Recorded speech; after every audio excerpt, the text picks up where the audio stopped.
Hello. There is news that the government of Katsina State has finally owned up to being a party to a series of negotiations involving the release of hostages and a more comprehensive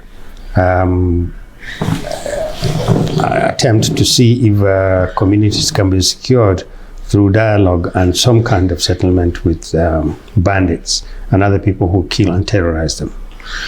Now, as we're all aware, this is a very touchy and a very sensitive issue, and it has been on the table for Nigerians for a long time.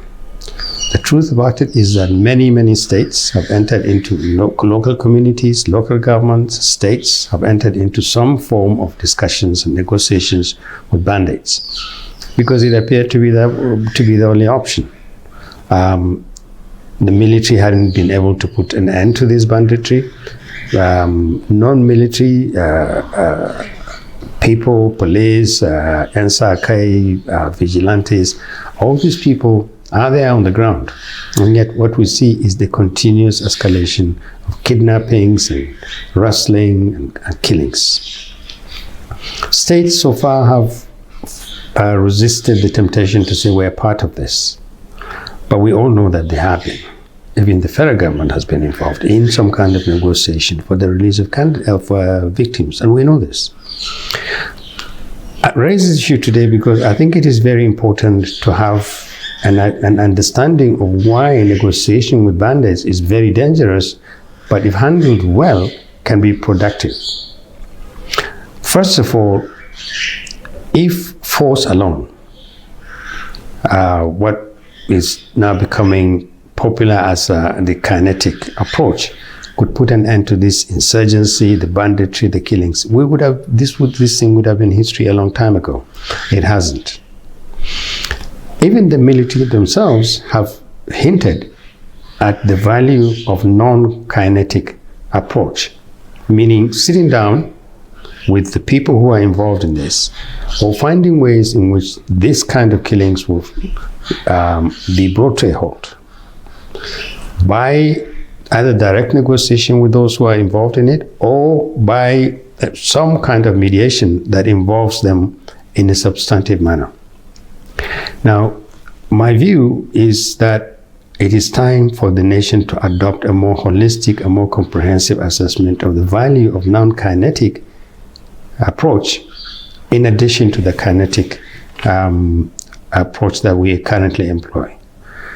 The communities that live under these bandits, with these bandits, at the mercy of these bandits, know that the state alone has not been able to protect them and will not protect them in the near future. This is the reason why they submit to these temptations to enter into negotiations with the bandits. The bandits also know that our fighting forces, all the assets that we have to secure the people, haven't worked. If they had worked, we wouldn't have a single bandit roaming around and killing people and kidnapping people. So it is time to have an honest and comprehensive and sincere discussion. Should we find a way in which we can identify the values of non-kinetic approach as opposed to just purely the kinetic approach? What should we do in the event that these piecemeal approaches, in one state you enter having a negotiation with bandits, they say, yes, okay, we'll release your people, you release our people, these are the conditions under which we will coexist. We go to our farms, we go to the market, you go to your farms. But basically the bandit sets the rules. And then they break these rules. Or they keep peace where they've signed and they have agreed to a peace agreement. And they move to another place where they don't have such agreement. And this is basically what has happened. The North is just one entire borderless territory. You can have an agreement with the bandit in Katsina, and then he moves to a region of Kano, and that we see that going on.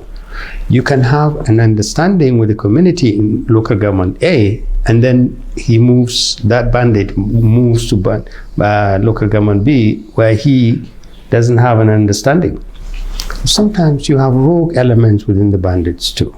Agreement or no agreement, they will do what they want because they have a power over the communities that are not well protected.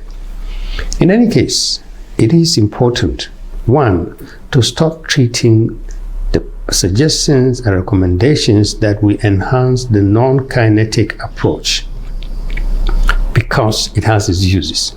Two, it is important to have a national understanding of what we need to do in order to enhance it as a credible option to you deploying only kinetic energy. Three, governors and the federal government need to sit down and have an honest discussion.